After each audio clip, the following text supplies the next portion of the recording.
Hey listeners, just a quick note that the first 7 episodes of this series were recorded before the tragic passing of Akira Toriyama. We hope that by sharing our love and passion for what he has created, we can somehow honor his memory. Yep, you will be missed, Akira.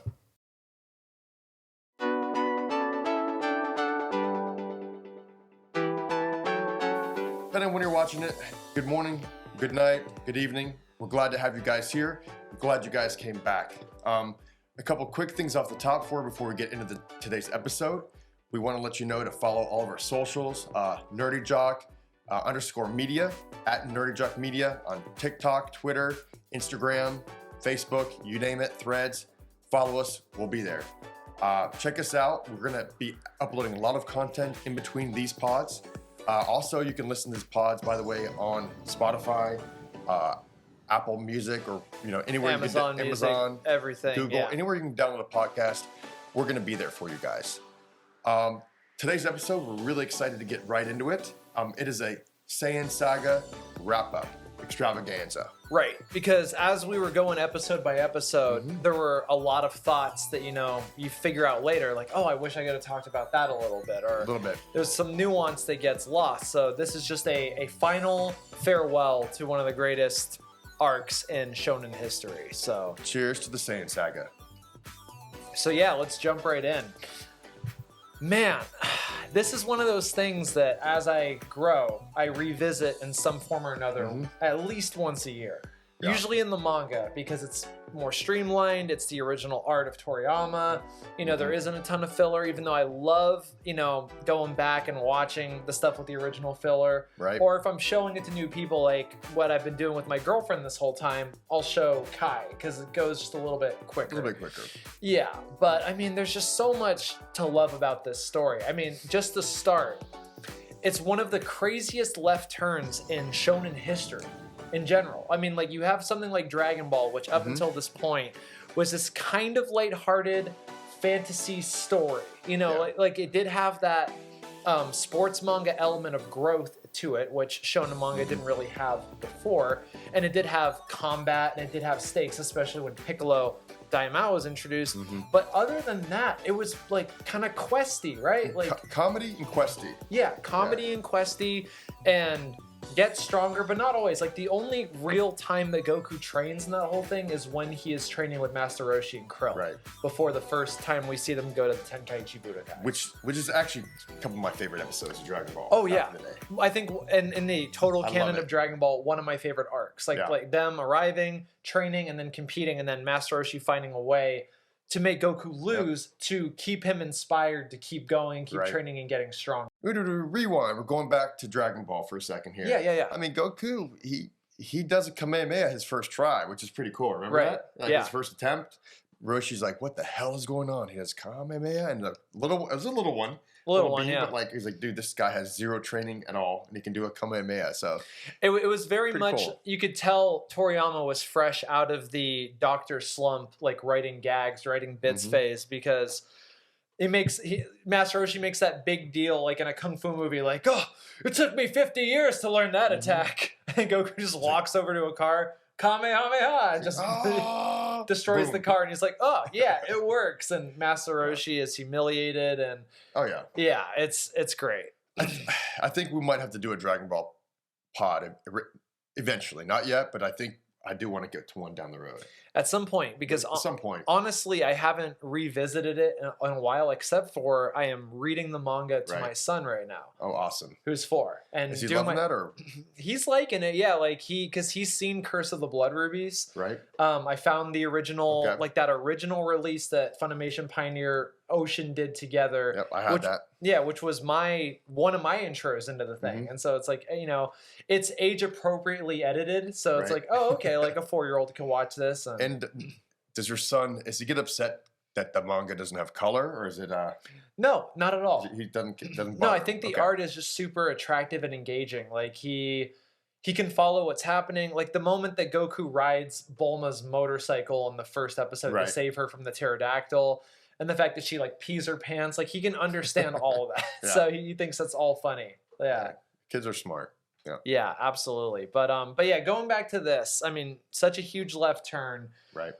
I mean, Piccolo was a big left turn in general. And that was a seamless transition too. It's like the Tenkaichi Budokai wraps up. The Crane School dudes are now our friends, and now Krillin is dead. And now it's like, here's a giant demon guy that is also God, or used to be God, or is a part of God, who wants to take over the world. And then there's like a little bit of a time jump to wrap that up with Piccolo Jr. There's a time jump with this too, about 4 years before we get to Z. And it is, the stakes just go through the roof. We have enemies that can end the world. The lighthearted comedy, questy, fantasy sort of thing goes away. It's now a sci-fi epic. A sci-fi martial arts epic. Yeah. The main character, as we've pointed out on this pod, sorry if we sound like a broken record, like, he dies immediately. And not only that too, like, the thing that had my girlfriend riveted the whole way is that most of the main characters die. Yeah. Right away. It's like, here are the stakes, Vegeta and Nappa, and boom, just one by one, just dead. Yeah. And it's great. Yeah. Anyone who probably watches Dragon Ball Z or got on Dragon Ball Z, like back in the day, like we did, like the OG guys, shout out to the OGs. Yeah. When it was like, we see you, we hear you, we love you. When you had to be in the closet about your liking anime because it was not cool back then. Yeah, by the way, this is now a safe space. So all you nerdy jocks, all you nerdy nerds, all you people just like, hey, we love you. We want everyone here. You're welcome. Just be yourself. So we'd love to have you on the pod too. So just follow us and everybody listen in. Come and join us on the pod. Because we are going to get nerdy here. For sure. But no, but it's crazy because you're right. Like the stakes, even in Dragon Ball, the end of Dragon Ball, Piccolo didn't want to destroy the Earth. He just wanted to, conquer it. Right. There were times when Vegeta was like, hey, if I can't beat you, screw this. I'm just going to blow up the whole damn planet and get the hell out of here. You guys are worthless trash. I'm done. Right. And he could. That's the thing, is he really could. And Raditz, this insurmountable foe immediately was like, like, we're gonna come and wipe this planet out anyway. Yeah. And you believed him right away that they could. It's like, we could kill everybody here in like a month. Oh yeah. They'd be done. Less than a month. So yeah, I mean, Piccolo, I think the major crazy thing about him was that he was the first villain that was killing characters in Dragon Ball. Right. Killed Krillin. Master Roshi dies trying to do the Mafuba on him and all that. I think does Tien or Chaozu die? I forget. Chaozu dies. Yeah, Chaozu does die. That's right.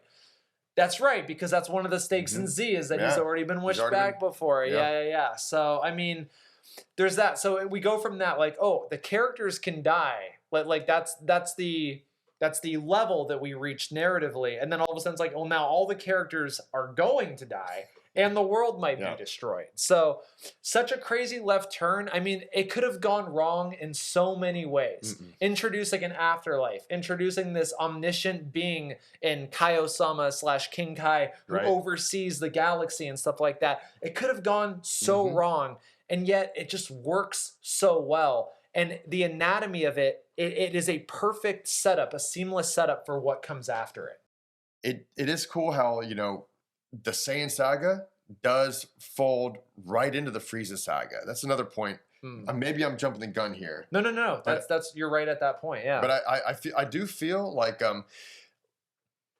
story wise, after the Frieza Saga, and we'll get into this in a second. I'm just kind of jumping forward for one quick moment here.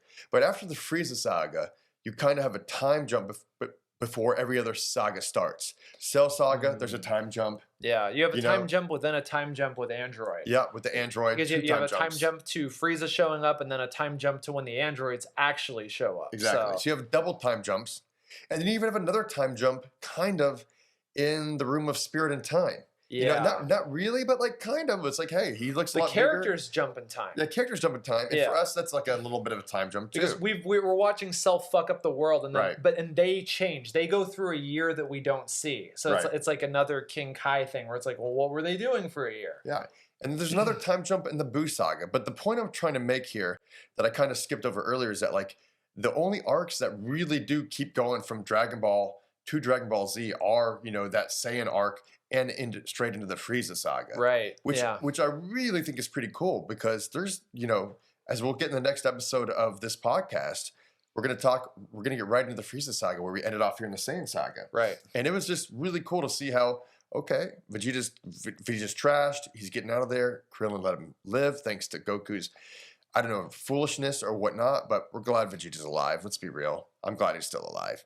But just going straight from there to 3 episodes later, they didn't miss a beat. They're right there. He's in recovery, and then now he's going to go straight to Planet Namek. So there are like 4 or 5 filler episodes, which we'll get in the next pod as well. But it really was cool that the Saiyan Saga didn't really have any kind of huge time jumps or skips like the rest of the series does in the future. Especially if you just read the manga, it's just one perfectly continuous story. And you learn too, and it doesn't feel overwhelming or like too much that this new thing, it's like, oh, okay, like now we're like in sci-fi territory, and these crazy foes, the Saiyans, are inexorably tied to somebody who puts the entire universe at risk. All of it. And so it's like, oh, okay, like that's how high the stakes are now, and it's seamless. It's seamless. It's like Goku just won a tournament 4 years ago. Now he's fighting the person who committed genocide against his entire race. Right. It's like, oh, here's a medal. Good for you. Way to go, Goku.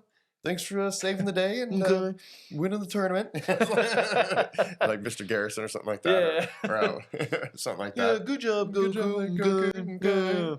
Yeah. But then he goes straight from being that, from just winning a tournament and just saying, okay, we have to save the planet. Right. And then save the universe. Yeah. And then save time itself. No, just kidding, not yet. Well, maybe eventually. Well, then eventually, like even before all the big like Marvel movies were doing it, there became kind of like a multiverse thing with Trunks and Super and the multi-universes and all of that stuff for the Tournament of Power and all of that. Like, man, that precluded all of the Hollywood multiverse bullshit. No, I think Super did it. We're going a little tangent here, but I do think Super did it really, really well. I mean, I had no idea, since we are talking about Saiyan Saga, I had no idea that King Kai, that they would able to take that off title, which I guess shonen manga and anime is actually exceptional at, is taking these characters that you think might just be not just so much a one-off, but something that has like a little minor C or D plot, somewhere down the line, right? And then like 250 episodes later, tying the Kaios.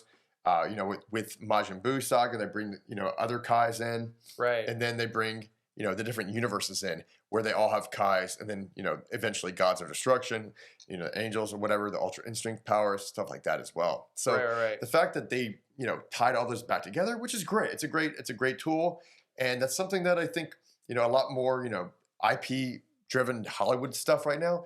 They've learned to use that to their advantage. They're just like Marvel. Just like them, they've learned from the best, and that actually came from from Japan or from manga and anime as far as serialized storytelling goes. It's like, hey, don't kill off your great characters. I mean, you should. Naruto, every series does, and they should eventually. Depending on if it calls for it. But it's always good to keep those guys around. Vegeta still around, Frieza dead and back. That's why Dragon Ball is great. They can just, Piccolo's dead right now. If your guys are caught up with us on the Saiyan Saga, Piccolo's dead. They got to go to Planet Namek to get, save him, bring everyone else back. Well, we've learned that there is a way to get everybody back. Because Piccolo's from another planet, which immediately puts us on the foot of like, oh, but for the first time in like a shonen battle story, we have to go to another planet. Might not be the first time. There might be maybe like. I guess I'm not too familiar with everything that's ever come out in shonen. I know that there are space operas in shonen traditionally and stuff like obviously that. Gundam, Macross, Robotech, that kind of stuff. But like I've seen a bit here and there, but I couldn't tell you right now. Like, oh, did they have to go to a different planet for that? That's. I guess the equivalent would be like. I mean, this might not be the best example or the best hypothetical, but like imagine if after the Indigo League and Pokemon, all of a sudden like these Pokemon from outer space show up and they're way stronger, and they kill like Brock and Misty and all their Pokemon and stuff like that, and it's like, well, there's a way to get them back, but Ash now has to go to outer space to the land of the other Pokemon, and that's the new region. It's not Johto or the Orange Islands or anything like that. Yeah, it is kind of like a big jump, because if you start reading Dragon Ball, the last thing on your mind is like, oh yeah, someday we will be on another planet, or someday we'll be dancing with the gods themselves. But that's a great point you're making, because that's so cool how, it started as a story of a little guy with a tail turned into a giant ape and then Right. created terror upon the planet. But like we talked about in episode 2 of our pod, when Raditz came to Earth and basically told Goku and other Z Warriors about who they are, what the Saiyans are about, and that they are aliens from another planet, and how it opened up the universe as well. So it's like you start this little egg here, and then it grows, and you have a bigger world, and it grew again to a bigger world, and then you're on Namek, so it's another planet, and then you have the Kais, and it just expands this whole universe, eventually blowing up into a really cool, vast, delightful world to live in and play in. With the Dragon Ball world, that's one great thing that can be said about it, is that it always feels like it's moving this way. Right. Like it's like it's like the analogy is like when you play a first person shooter video game and you have like a map and all the rest of it is sort of opaque outside of what you can see. And it's like the map is just slowly expanding as you go. And that's kind of what the world building in Dragon Ball feels like. As the scale grows, so does the world. Right. And it's like, oh, okay, this isn't just, because I think it would get stale pretty quick if it was just people on Earth developing stronger and stronger powers, which I feel like other shonen stories have kind of run into that problem. Not naming any Naruto, but it's not hating on Naruto. I love Naruto, but we can all talk about that ending some other time. I mean, we all feel I think the same way about the Ninja War, but GK, do not bring the pain. but like, as the stakes grow, so too does the scale of the world building, which I think is cool. Something that sustains me. I mean, even I have some problems with Super, but I do like the world building in it, and I love the Tournament of Power. I thought it was awesome. I'm a huge fan of that, and it wouldn't have happened unless they started that expansion with the reveal about Goku and the Saiyan Saga. Being a Saiyan. Really big points there. So tons of great stuff that came out of the Saiyan arc. Totally. All right, what's next up on the agenda here? I think that one thing that we didn't really talk about last time was like the feeling that you get at the end of the Saiyan Saga. It doesn't really feel happy. No. It's bittersweet. I mean, they barely survive, and Goku tells Krillin not to kill the guy that is responsible for the death of everybody, by proxy or another. I mean, Raditz was his underling, so... and then Nappa was also his underling, and everybody's dead basically because of Vegeta in some way or another by proxy. And so Vegeta gets away, and it's like, even the characters, there's no jubilation, there's nothing. Like, there is this cloud hanging over everybody. Like, okay, well, now we have to go gather the bodies of our fallen comrades. And it's like, I remember being a kid watching this on TV. I'm telling you guys, I don't want to date myself. I know I sound like a fucking old man when I say this every single time, but there was nothing like it story-wise. I mean, even with X-Men, with Jean Grey dying, becoming the Phoenix, and whatever minor serials we had outside of anime, that was intense. It's like, we got to go collect the bodies of our dead friends now. I mean, I remember watching that episode. They were flying over, just like in that jet with Bulma and them, and that was a very emotional moment too. Right? Like that hit hard. Just a little flashback with Bulma and Yamcha, and it's just like their relationship, and it's like, literally they're like, okay, we found there's Yamcha, and there's Tien's body, and then they're like, oh wait, Chaozu body.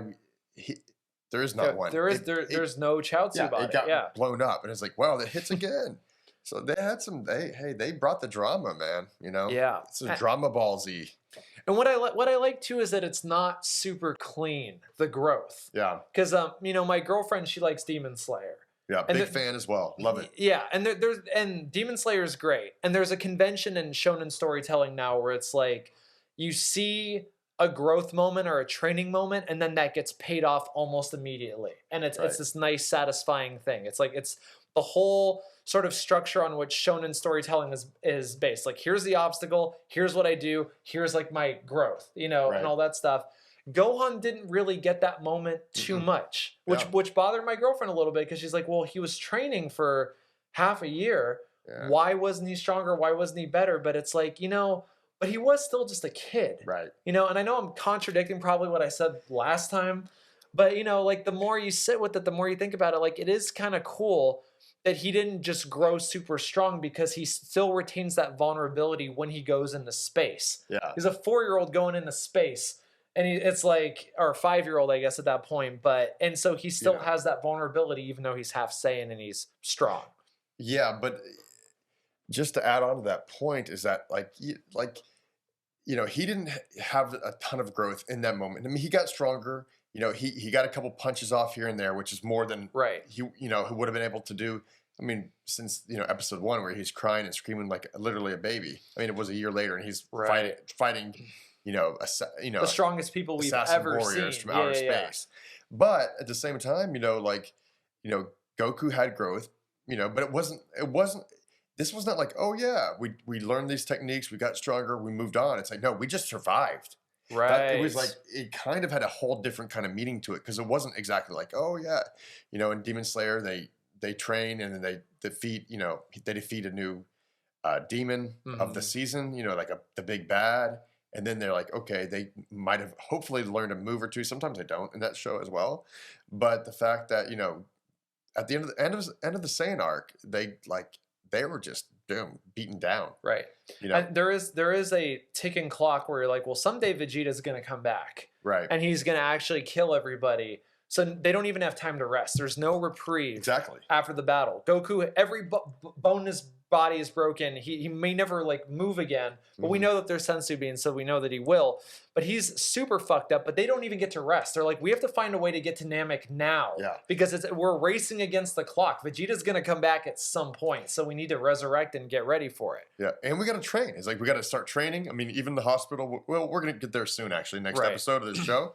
We're going to talk a little bit about that as well. But he's like, no, we got to keep training. We got to get here. We got to go to Namek. We got to do these Dragon Balls. Like, this is not over yet. Like, Vegeta's going to come back, and they're worried, shit is going to go down again. Like, there's Earth is not safe. It is safe for the time being. I think even Roshi mentions that in one of the episodes. He's like, oh, well, you might not have saved the world completely, but it's safe for now. In real life, if somebody kills a bunch of your friends and almost kills you and your family, and you let them live, you're gonna be like, that person's gonna come back for me at some point. And that's what they did with Vegeta. Because well, Vegeta literally said, "Hey, you're an idiot. I'm gonna come back and kill you." Exactly. He's like, this is the worst mistake you're ever gonna make. Right. So as he was near death, threatened them and said, "I will come back and take your lives." Right. So yeah. Typical Vegeta. Right after he was spared. Right after he was spared. And that's a recurring theme as we go, and we'll get into it when we get into those episodes. But he's constantly critiquing Goku. Mm-hmm. It's like he's like, you could have just killed him while that dude was talking about this thing or whatever. Like, you should have just done that. Where the hell is your battle sense? And you get a sense that Vegeta really did grow up, even though he grew up with a higher power level than the rest of the Saiyans, because Frieza was constantly putting him in harm's way on the front line. He grew up just constantly struggling for survival. Mm-hmm. He has a line, a cryptic line, which I've never really thought about until this rewatch at the end of the Saiyan Saga, when he's all fucked up and he's nearly done. I don't think he's totally done yet, but he's like, it's been so long since I've been pushed this far. Mm-hmm. And it begs the question, who the hell pushed this guy this far before? I know that he's fought against races of people, just him and a skeleton crew of Saiyans or whatever, fighting against a race of people who are super strong that require elite fighters to commit genocide against whatever. But he's no stranger to where he's at. He's been at death's door before. Hey guys, you hearing that? We need Toei animation. We need a filler in there. Let us know what happened with Vegeta back in the day.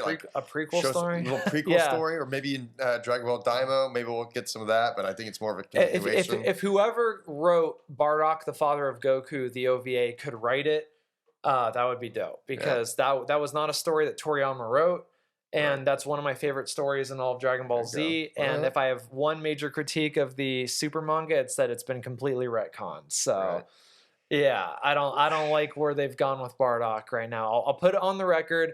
I know some of you do. I know some of you don't. It's cool. We can disagree, but No, I'm not. Me and DK, I'm not on the same page. I'm like, you know what, dude? His story has been everywhere. It's just like here. It's like a Pollock painting of story. It's just like, oh, this is he was But terrible at that. that's because it keeps being redone. So before, what I love about this is that he, in a weird way, is the embodiment of the theme of Dragon Ball Z, and the embodiment of the theme of Goku as a character, because he and his team of Saiyans that were very low power at Right. birth, which is the social hierarchical currency of this world. It's however strong you were at birth, that's your position in society, Right. in the Frieza society or whatever. But they kept taking on planets that were harder and harder that Elite should have taken on, and Frieza took notice, and that's when he realized, wait, people can get fucking stronger. Yeah. Saiyans can get infinitely stronger if they continue to battle. They could rise again. They could get stronger than me someday, and he eradicates the Saiyans for that.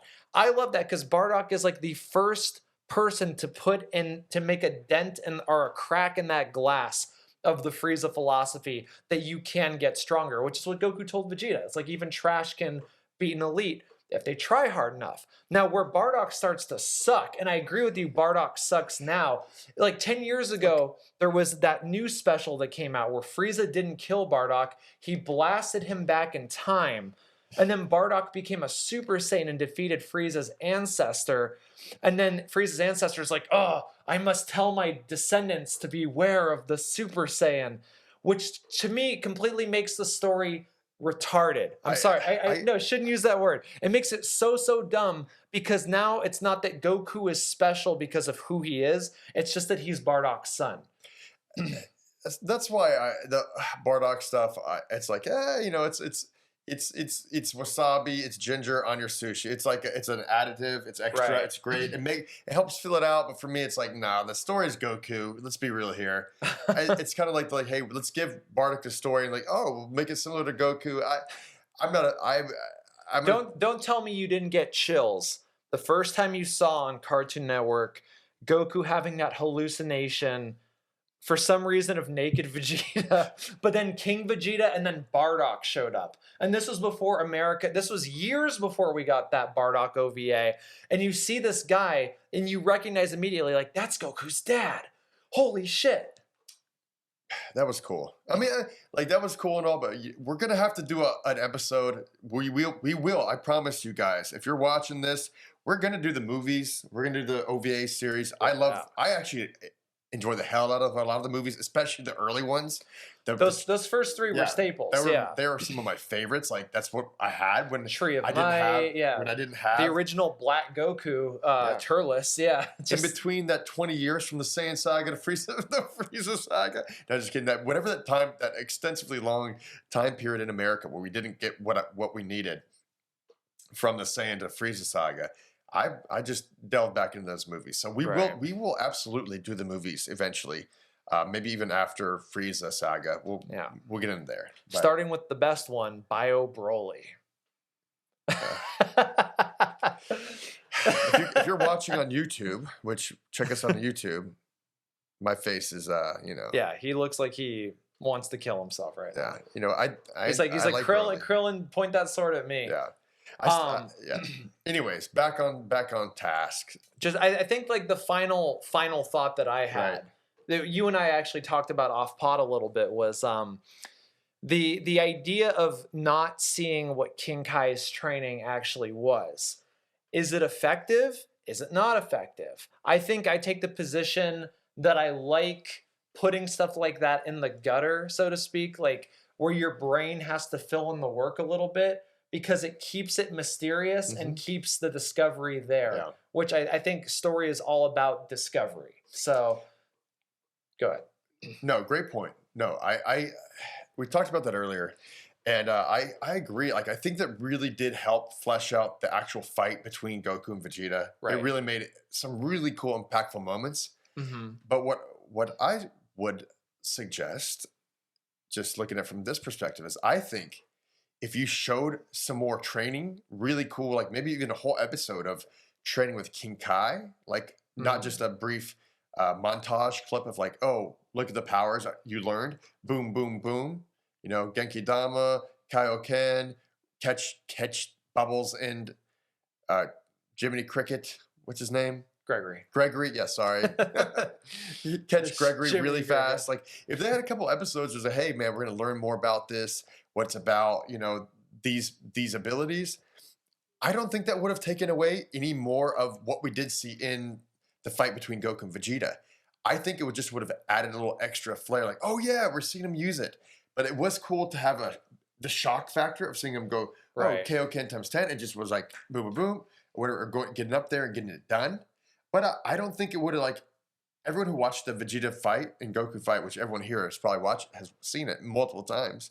I don't think if they had an episode more, maybe 20 minutes of more training footage on King Kai's planet, that it would have taken away from the fight they have in the future. Because he can still learn those moves, have those moves, but also do like, he's fighting someone else. So there's a lot of opportunity for the writers and for them to just make different things happen with those abilities or without those abilities in that fight that really wouldn't have taken away from it earlier on in the series, is my opinion. Totally. I mean, I'm not of the opinion that it's implicitly good or bad one way or the other.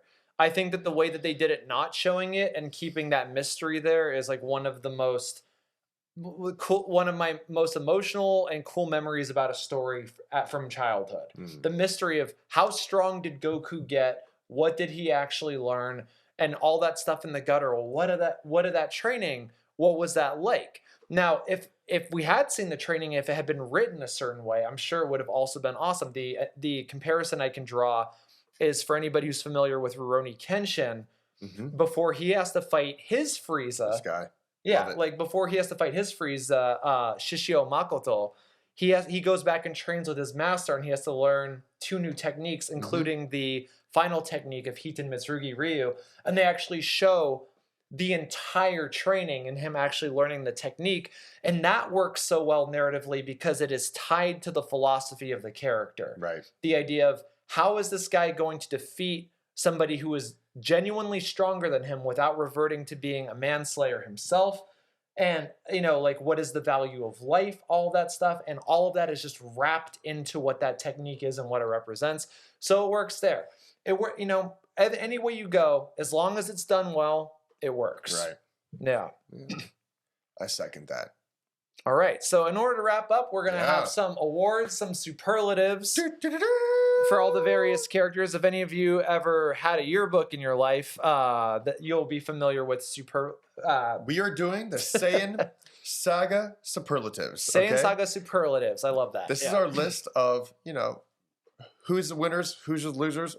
We're going to give you guys our breakdown of what we think. You know what? And we are doing this one on the fly, by the way. We haven't talked about this. We just wrote a list. I'm going to put number 1 last because I feel like that's the highest one. Yeah, that's a good way to start there or finish. For sure. Okay, number 1 on the Saiyan Saga superlatives. Who was the best dressed? Best dressed. I'm going to let you take this one first.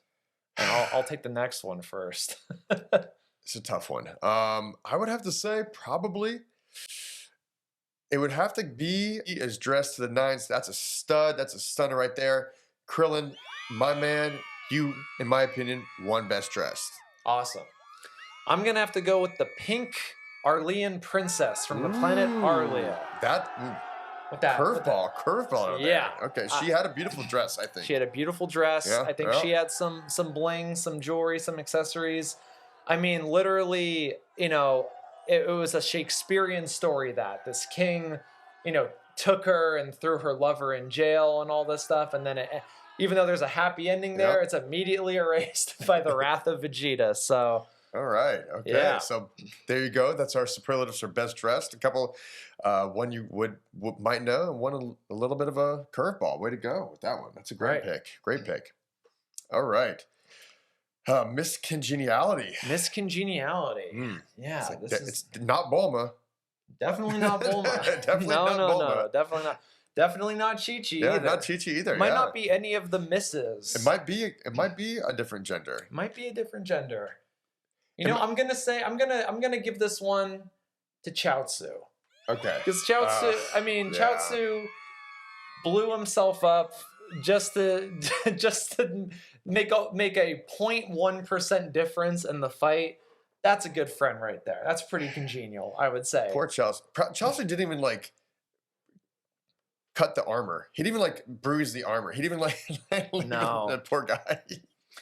But yeah, he didn't even leave a speck of dust. yeah, not even dust. On It's Nappa, just like- which Krillin did previously when Yeah. he did that big attack that took out the Cybermen and Yeah. it hit them. They walk out of that cloud and they're covered in dust, and it's like, hey, I mean, when you watch Dragon Ball Z, when a person is covered in dust, that is one of the signifiers of damage having been Right. done. So it's like, oh, Krillin did a little bit of yeah, damage. did a little bit. Yeah. Okay, Chelsea's a great choice. Chaozu killed himself for friendship, so that's pretty congenial to me. I give you that. I'm gonna go a slightly different route here, and Okay. I'm gonna go ahead and pick a fan favorite of Saiyan Saga, brand new to the series, and Dragon Ball Z would be Gohan. I think Oh. even when he's getting his ass kicked by Piccolo, he's polite. He's got great manners. Right. He knows his P's and Q's. When he meets Bulma and Roshi and everyone on the island for the first time, he's a little bit shy, but he's very caring and he's considerate, and he's a really well-rounded young guy. So give Chi-Chi props for raising him right there. She raised a good boy. She raised a good boy. But even when Piccolo, he's like, "Oh, you're not so tough, Mr. Piccolo." Those are great moments too. And I have to say, Mr. Congeniality goes to you, Gohan. I would say he was a runner-up for me in the Okay. previous category when he had Goku's gi with Piccolo's symbol. That's one of my and the sword on his back. That's one of my favorite outfits in the show. So my curveball for best dress was going to be Goku after he got King Kai's emblem on his back, because that was pretty cool. That's Oh, like yeah. I think that's the first time he's ever transitioned from just the turtle symbol to Right. someone else's. So I thought that was a really cool little fact there too. But Or Gohan at the end of Miracle Zenkai Power when he's in that little pirate outfit Right. sitting on top of the dragon. that's cool. That's too. a good outfit. Yeah. Okay. Man, yeah, see, this is just falling apart already. No, it's not. This is amazing. This is the best part about this show. Is like we get to go on little tangents and we get to Right. enjoy this moment, and you guys are hopefully enjoying it with us. Most improved. Most improved. I think you and I are going to be on the same page about this. I don't have a joke answer for this. I have a super sincere answer for this.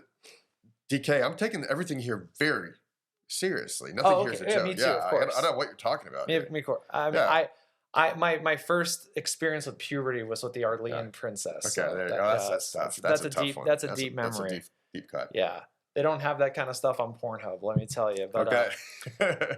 I mean, I'm gonna say most improved. No free ads, DK. Most improved. There's the obvious answer. Right. There's Goku in terms of a power Right. scaling thing, but I give this to Krillin. Okay. I give it to Krillin because Krillin he went through the same training that Tien, Yamcha, and Chaozu and Right. Yajirobe did in that year, and he came out stronger than all of them. Yeah. He came out with a brand new technique which none of them developed. The Kienzan, the Destructo Disc, one of the best we've talked about it, one of the best techniques ever. Super cool. Could have killed Nappa if Vegeta hadn't been there to be like, dumbass, Yeah. duck, and also, as I previously stated, he kicked up some dust on the two Saiyans. Yeah. I love that choice, by the way. I love most improved Krillin. That's a great, fantastic choice, DK. One last point to yeah. it too. When he killed 3 or 4 Cybermen by himself, they're all the same strength as Raditz. Exactly. With one attack, he killed 3 or 4 Raditzes. Right. Just Exactly. yeah. Boom. I love that for Krillin, but for me, I'm going to go a little bit of a curveball here. I'm going to more of an emotional moment here. Okay. I'm going to go.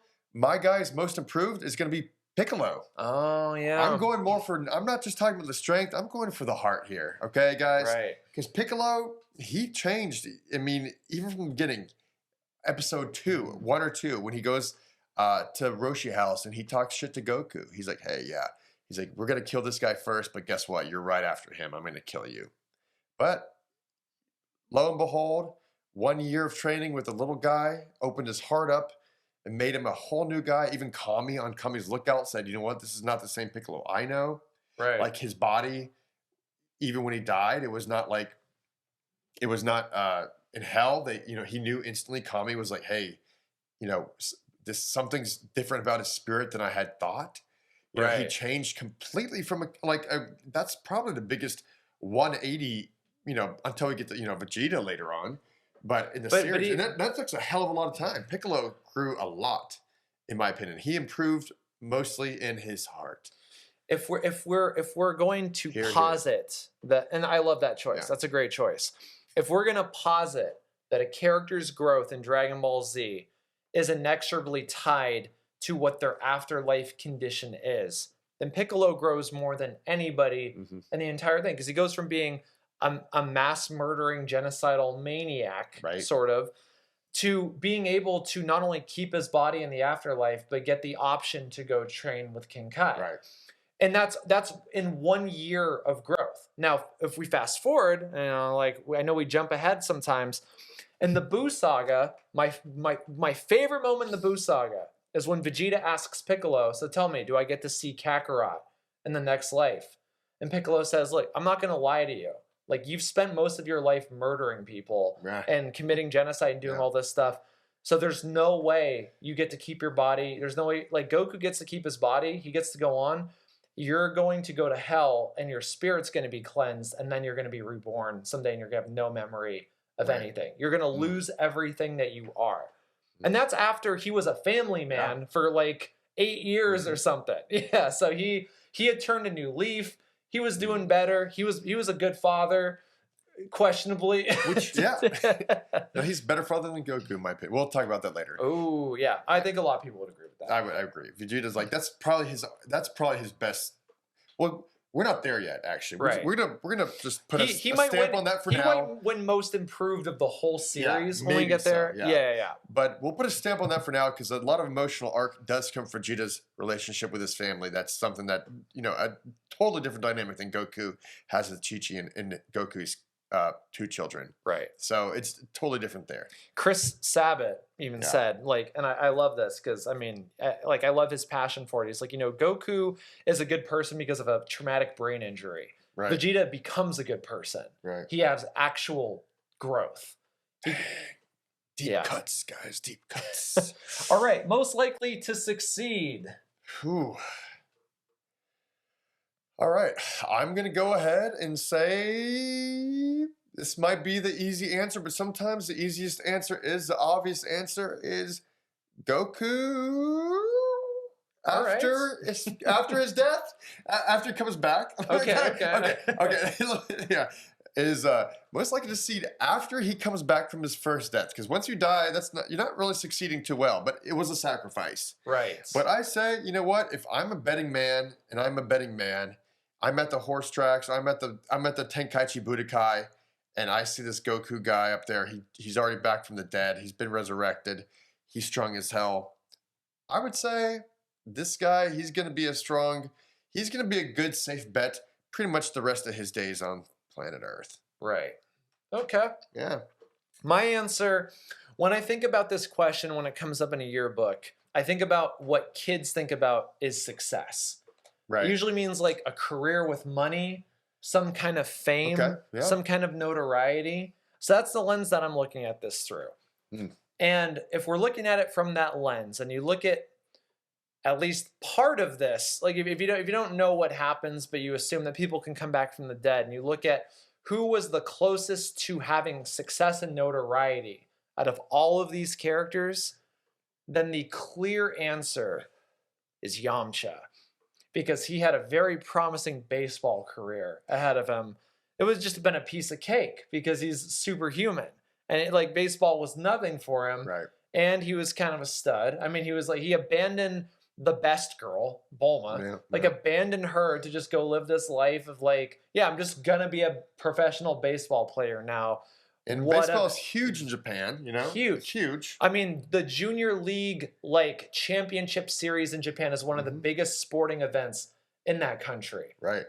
I love Japan's relationship to sports. It's incredible. They were the first ones to do MMA on a massive spectator scale with Pride and all the Valley Tudos and stuff like that. But yeah, they love baseball. So, I'm going with Yamcha on this. You know what? I respect that. All right. I disagree with you, but I respect it. All right. And that's what this is about. It's about respectful disagreement. All right. Most likely to be president. Ooh, God, this is a tough one here. Because we have not been introduced to the dog president yet, who is the president of the world. Right. Who is introduced. That's another part of that scale of world building we didn't even touch. Because like we jumped straight to God, to Kami, and we didn't even meet the president of the world. It's just like a dog. You know what? I love that about Dragon Ball, that they have the character, all the random dog characters with the human traits. I don't know what's the word for that. Anthropomorphic characters, like that are like whatever they are, ducks, dogs, cats. I love that. That's what I think. If they made a live action Dragon Ball show, like I think they would have to add the anthropomorphic characters into the live action, because it's like it really wouldn't be Dragon Ball without that kind of stuff. That's why I'm not a fan of doing it live action. I'm like I'm an animation purist. I'm like, Toriyama's simple designs, the way that this is, it just works. Like you can suspend your disbelief versus like there's always that uncanny thing. Like even when you watch One Piece, the live action on Netflix, which was very successful, right? But even still, like you're kind of like, okay, like this is the best job they could do rendering the fishmen. Right. It's like, and like that's fine, or wherever you fall on the spectrum of how good you think that is, the way that they did Arlong Park and stuff like that.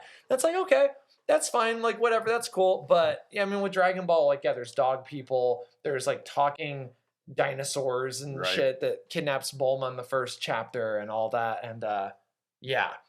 So, okay, we didn't answer the question. No, I'm still thinking. Thank God you took over for a second. I'm like struggling here because these are all, we just pulled these up right before we started shooting. We're like, we're going to go rocket fire. Yeah, we didn't talk about this at all. Yeah, we did not even run this through. But I think most likely to be president. Is this a cop-out if I say Kami? I don't know, because like Kami would make a great president. Let's make it more specific just for fun. Who most likely to be president of the United States of America circa 2024? Because we've got an election coming up. I mean, we got, and we've got record division even within parties themselves, like a massive culture war that's been raging over 10 years. I think Kami feels like a safe choice. He's definitely a safe choice, but but let's be real. Like, I wouldn't be surprised if Master Roshi became president. He's a mix of, you got a little Biden and you got Trump. You've got an old geriatric guy who doesn't know what's going on half the time. And he's also very handsy with the ladies, So like, no offense, but I was gonna say, maybe Master Roshi will be president in this time and age we're living in. Where do you think Kami stands on abortion? Oh my God. I think no pun intended. I think he's pro-life because didn't he throw up an egg himself and have children? And no. Never mind. He never procreated. No. He's not the Grand Elder, aka Guru. Yeah. I don't know. Okay. Who do you think for president? I think, given the current state of our political discourse in this country, Bubbles would be the next president. Okay, there you go. Bubbles is a fantastic. It doesn't matter what party he runs for. Bubbles would be the best choice. I think they just want a figurehead out there right now. Like, listen, Bubbles. We can control him. Probably give him a banana. It's like whatever. It's like, okay, Hezbollah is actually invading the north of Israel now. Like this thing is escalating. Iran is funding all of it. What do we do? And he just starts like, woo, woo, doing that dance, and everyone just starts doing it with him. Yeah. And then it creates world peace. And that's political leadership. Monkey see, monkey do. Most likely to cure the common cold. I think you and I are on the same page at this one. I'm going to give a pretty literal answer. I think that Dr. Briefs is the man. Right. He took Goku's tiny little baby Saiyan space pod, built this luxury spaceship with a gravity generator in it, which is an unnecessary thing to build. If you think about the way spaceflight works, the more thrust you have, the more G-force you have. You could have simulated gravity just by accelerating the speed of the ship. Right. I mean, except for the fact that these ships probably don't travel with any kind of propulsion, probably more akin to like UAP theory, where it's like they bend space-time around them so you don't actually feel thrust, so it has to have a gravity generator. DK. Anyway, sorry, he's the man. I'm getting super nerdy with this. No. I agree. I respect that, but I have to tell you, I have to cut you off right now and say there's an asterisk by that, because we don't really see Dr. Briefs in here until after the Saiyan Saga, like when Goku goes, yeah. So I jumped the gun. You jumped the gun. Oh, like, yeah. You're actually very close, as in, watch our next episode where we will talk about this whole topic in detail. We're going to go into Dr. Briefs for like an hour. Basically, his family, his romantic relationship, How that works, really weird. We'll get there. All right, well then, Korin, because Sensu Bean can cure anything. Great audible right there. Corn. Okay. Yeah, corn. That works, actually. I was It going can to say cure maybe broken Bulma. I bones. think Bulma could probably work something out. I know she's more technical, Right. but I'm pretty sure she could fix something. So I'll just say Bulma, and you're going to go with corn. If Korin did a homeopathic thing where he took one sensu bean and spread it out across like a billion pills and just sold it, you know, like he'd be curing broken bones, everything all the time. He'd be rich. Yeah. Moving on. Best attack. Best attack. Oh, this is actually kind of tough because we got some winners here, right? We have a bunch of new ones. Yeah. We have some new ones. We have the Kienzan, right? Right. The Krillin's attack, the Saw Blade, right? Which is still one of my favorites. The attack of all time. that killed Raditz is also new. Yep. That was a new attack. Masenko beam. Masenko, yeah. Masenko beam. Unless Piccolo did it against Goku at one point in the tournament, which I don't remember. No, I don't think he did. I mean, don't quote me, DB fans. Whether he did or didn't, just comment and let us know. But yeah, let us know. But you're like, God, these guys are so inconsistent with their facts. But Piccolo did say, he's like, oh, I've been working on a new move here, and he starts, he's like, I haven't used it on anyone yet, but hopefully I can kill you first. After he had a tracheotomy. That's my best Piccolo. I'm sorry. No, I love it. Yeah. So there's a lot of good attacks, but then there's also there's Kaioken, there's also Genkidama. There's also new attacks that are new only because they're novel. They're being introduced. Yeah. Everything that Vegeta does, everything Nappa does. Gun. Yeah, exactly. So this is the tough one. It's a tough one. This is the largest. This is the largest creation of new attacks, I think, in all of Dragon Ball, outside of the Tenkaichi Budokai, where they fight Piccolo. Because I think there's only one new one there. There's Yamcha's, the Sokidan. Right. I don't think there's any new ones outside of that. Okay, yeah. This is the largest right here. Like with new characters, new this, that. Because Frieza doesn't have a name for any of his attacks. Yeah. He just kind of has like his little beam. He's like, he has like his little balls. Yep. And he has like his little eye thing and stuff like that. Same with Zarbon and Dodoria. They don't have names for their attacks. So this is like the last big time where the enemies have their own attacks that have names that they shout at as they do. And let me just do a little side tangent here. This episode is longer than I expected, but you know what? This is important. This is what always happens. This is important to get out in the open. I'm talking to you guys. I like to hear the names of special attacks before they happen, okay? Yeah. I like a cool name for each attack, a new one, because I can put it in my database, in my head, I can remember it. I want to hear him say Kamehameha. I mean, come on, it's iconic. Right. Kaioken times 10. I mean, he doesn't really say Genki Dama or Spirit Bomb really, but Gallic Gun for Vegeta. I guess that's the American version. I know the Japanese. Masenko Beam, that's really cool. In Japanese it is, and in English it's Gallic Gun. Yeah. Because it's the pun of like garlic. It's like garlic gun. Yeah. Exactly. So I love it when you name your special attacks and you do it. Just like, even Demon Slayer, other series, it happens in a ton of them. Naruto as well. So I think it's crucial. So Naruto does it maybe better than anybody. Yeah. Like the names of everybody's attacks. They're iconic. And then you're like learning stuff, Am I remembering that correctly? It's been years since Naruto. No, yeah. One Piece does it pretty well. Yeah. Like all the attacks that Luffy does, obviously the various gears, Zoro, Sanji. Yeah, I feel like that one is maybe closest to Dragon Ball where people shout out the names of their attacks. I'm all about that. All the haters, there are a lot of people say, what are you going to tell them what you're about to do before you do it? I don't care. Right. I'm an audience member. I'm watching it. I love it. If you could do a Kamehameha in real life, you would never do it silently. No, not at all. It's the same thing in Harry Potter. Like they established that Voldemort can cast without incanting, but he chooses to say Avada Kedavra because it makes it cooler. Because he chills down your spine. No one's going to say... So what's the best? Leviosa. No, you got to say Wingardium Leviosa. What's the best attack? I'm going to make nerded myself there. I'm going to make a rule here that the Kaioken does not count because it is not an attack; it is a boost. It's a boost. Okay. Yeah. We talking to everyone, our producers back there. Scrap that from the records. Yeah. Kaioken does not count for attack. Kaioken does not count. Which I second that, so that will work. Kaioken, even though it can be used to attack. It is not itself an attack. We're talking specifically energy moves, Okay. key moves, key blasts. Okay, I think we might be on the same page here. All right. All right. Are we double dipping? Let's say it on three. Let's say our on Oh three. fuck!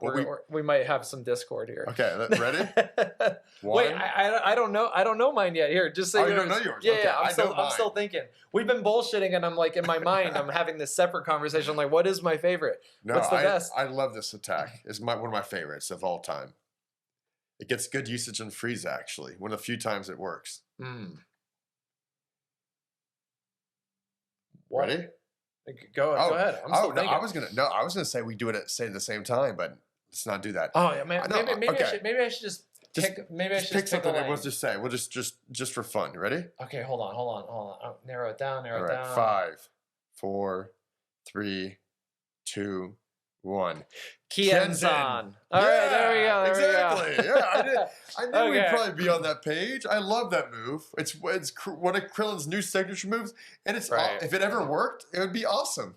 You know? Right. He gets Frieza's tail, right? He gets A very close second is Makanko Sapo, Yeah. special beam cannon. I love Special Beam Cannon as well, actually. Right. And that actually has more emotional like depth because that's Yeah. kind of a Goku decides to use that over a Kamehameha basically most of the series, except for a few times in the Cell Saga.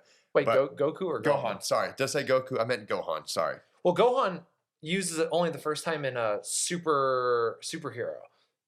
Yeah, when he goes Beast Gohan, that's the only time he used Makanko Sapo. Are you thinking Masenko? Masenko, I'm sorry. Yeah. Okay. Special beam cannon. The Right. first time he uses it was in superhero, which Okay. that to me, like, I was with my buddy who hates Dragon Ball Z, and he's like, "This is so stupid. Like, this is so dumb. This is so arbitrary." But like, for all the people that were there, it was like seeing Gohan say it because I think I saw it in Japanese. So I was like, "Makanko Sapla."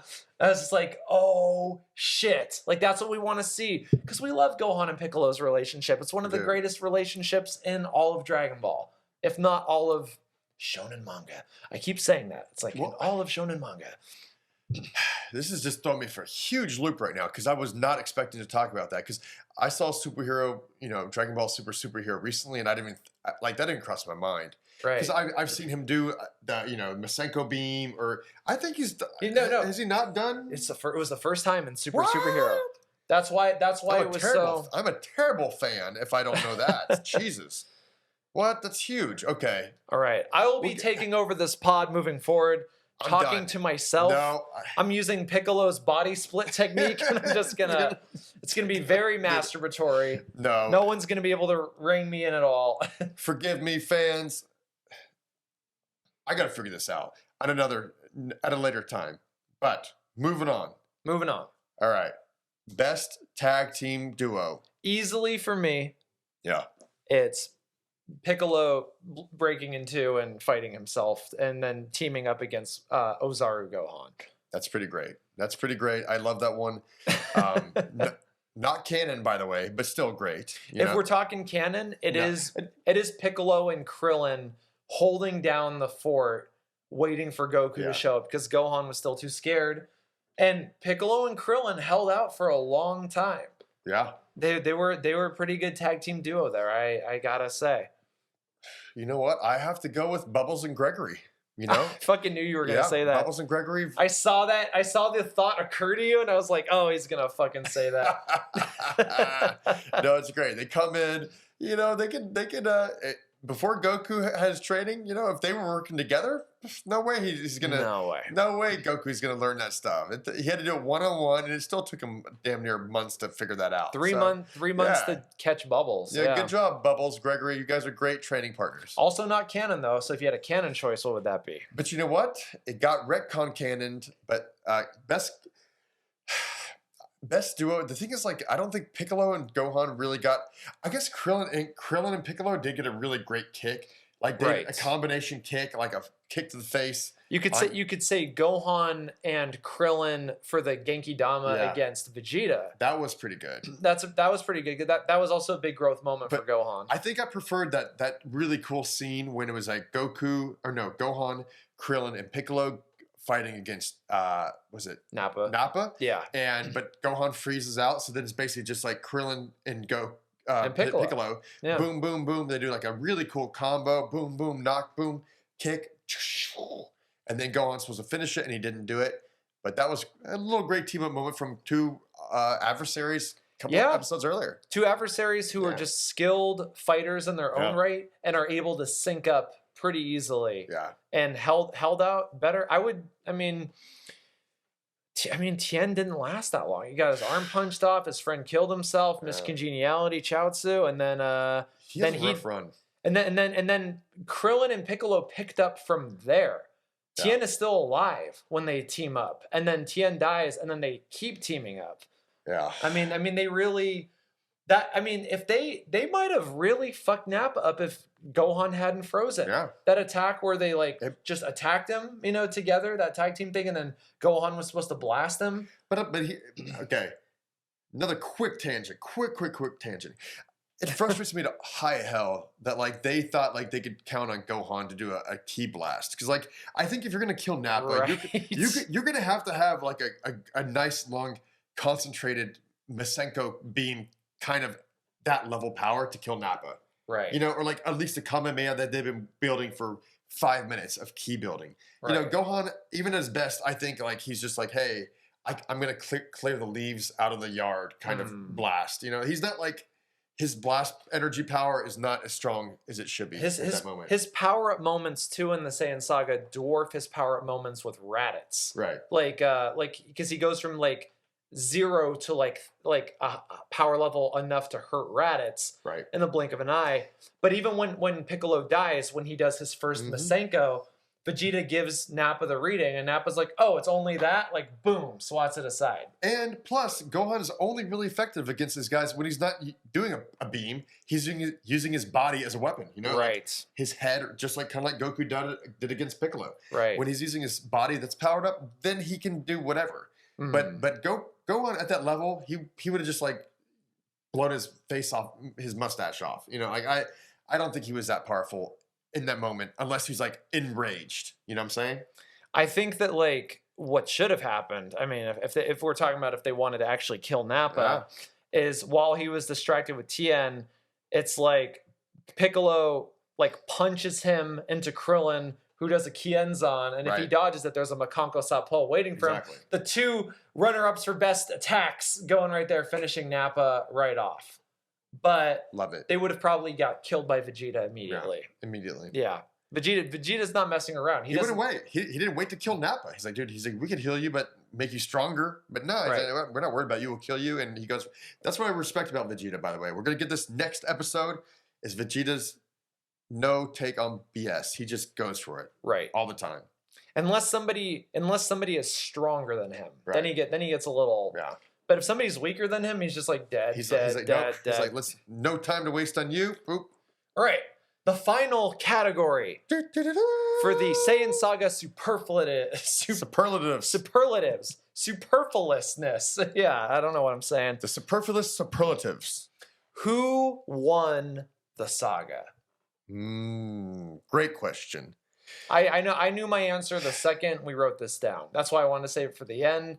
I feel like this encompasses everything. Okay, you go first. We might have the same answer. I think this is easy for me, but if we have a different one, I'll be happy to have it for sure. Well, I'd love to hear what you have to say. This is not even a great answer because it seems pretty generic to me. It's I don't know. I feel who won the saga. I feel it could be, don't make fun of me guys, but I think Goku won the saga. I don't know. He's not dead at the end of it. He's extremely happy. He powers up to another level. He's so jovial. He lets Vegeta live and goes on, but he knows he's the man now. He can handle it if he has to. He went to hell and back. Right. Got training from King Kai, one of the otherworldly gods who only one other person, King Yama, has ever had training from, which is another level at that point in the series, Right. He, gets to fight with his son for the first time ever, which is a really cool accomplishment for him. No, but you're absolutely right. I mean, we have a weird thing in Western culture with our story consumption where we consider it uncool to think that like Harry Potter is the best Harry Potter character or Luke Skywalker is the best Star Wars character. We tend to always go for somebody else. But I mean, if we're looking at raw data, right? Goku won the saga. Yeah. I mean, he did what his master King Kai thought was impossible. He pushed himself 3 times past his limit, and then 4 times past his limit, and then kept going, kept finding a way to just make it just. Yeah. I mean, he didn't even know if he was going to end the fight. It was just like, how do I like move the fight more to an advantageous position? Well, hell, I mean, this is like the ultimate example of selflessness, people. In the very beginning of the saga, he sacrifices himself in the first 2 episodes. Yeah. That's the most selfless move by anyone could do. So that's all heart right there. And does it in the most brutal way possible. Like his ribs are broken and he's just holding on to a guy. I don't know if you've ever this big. I don't know if you've ever had broken ribs before. Like no, you can't breathe. I've had a broken rib. Ugh. It sucks. Like you can't take a shit. Like sitting down hurts. Like Ugh. like turning hurts. Like everything because you can't heal it in any way. Yeah. It just has to heal on its own. You have to like I had to start learning how to sleep on a separate side of my bed. It was crazy. So yeah, I would say there's a lot of data that Goku wins. Yeah. I would say do you have a personal pick that's not Goku? Because I would say I'm happy with Goku as a pick, but I would also say I would give it to Piccolo. Yeah. For the story reasons, the emotional reasons that you gave earlier. Yeah. Like Piccolo's my guy too. Yeah, Piccolo, that moment where he saves Gohan and the fact that he, took this whiny little kid that like couldn't do anything because he was a sheltered kid and turned him into a man. He made a man out of him. Yeah. A la Mulan. Mulanish. Yeah. It's like he did that. And it's such a great story. It still hits. Like watching my girlfriend experience that. Yeah. It just brought me right back to being a kid and seeing it and being like, wow, this is great. And he also improved pretty significantly, over the course of it. And I think if it weren't for his sacrifice, they wouldn't have beat Vegeta. I mean, that's because Gohan struck the final blow. Yeah. But the Piccolo, you're like, that's a great answer too, and I think that works just as well because Piccolo he is the emotional crux in this saga, right? Like for sure. This is the biggest change and dynamic of throughout this entire first 36 episodes. I just thought of more stuff, like just like it all popped in my head too. Like if he didn't blow up the moon, Vegeta wouldn't have had to have his power level to create a fake moon, which gave them an advantage eventually. Raising Gohan, like obviously Gohan was the final fight that Vegeta had when he turned into an Ozaru. Just so much stuff. Killing Raditz. Right. Killing Raditz. Yeah. I mean, there are so many reasons why you could say Piccolo won, even though he died. But I think that Goku probably won. Yeah. I think if anyone's watching in and listening right now, which I'm hoping there are a lot I think you could probably agree that Goku and Piccolo kind of like 1A and 1B. Right. Like I think they're both winners in my book. But and I think the ultimate winner of the saga, and I'm not trying to be corny, I'm not trying to be facetious with this. The ultimate winner of the saga is you, us, as the audience. Yeah. Truly, I mean, it's so good. It still holds up. I mean, you were telling me how your girlfriend's enjoying it. Yeah, she's loving it. Mine is too, even though it's dated. Like all that stuff. And I'm gonna make her read the manga after because it's like even watching Kai when you get into Frieza, it is a slog. That Frieza fight lasts forever. In the manga, it just like boom, boom, boom, super lean, builds, and then it's over. Well, but it's a great story. It was fun revisiting it with you, and it was fun talking about it. Yeah, no, we're so glad to have you guys here today. Thanks for listening in, and however you're watching or listening, YouTube, all of our podcast networks. We're glad you guys came back. We love the Saiyan Saga. Join us again next week when we start getting fresh into the Frieza Saga. Make sure to follow us on all of our socials as well. NerdyJock_media, and that's at NerdyJock Media. Anywhere you look, that's where we're at. So follow us there and tune in next time because we're going to Namek. To Namek!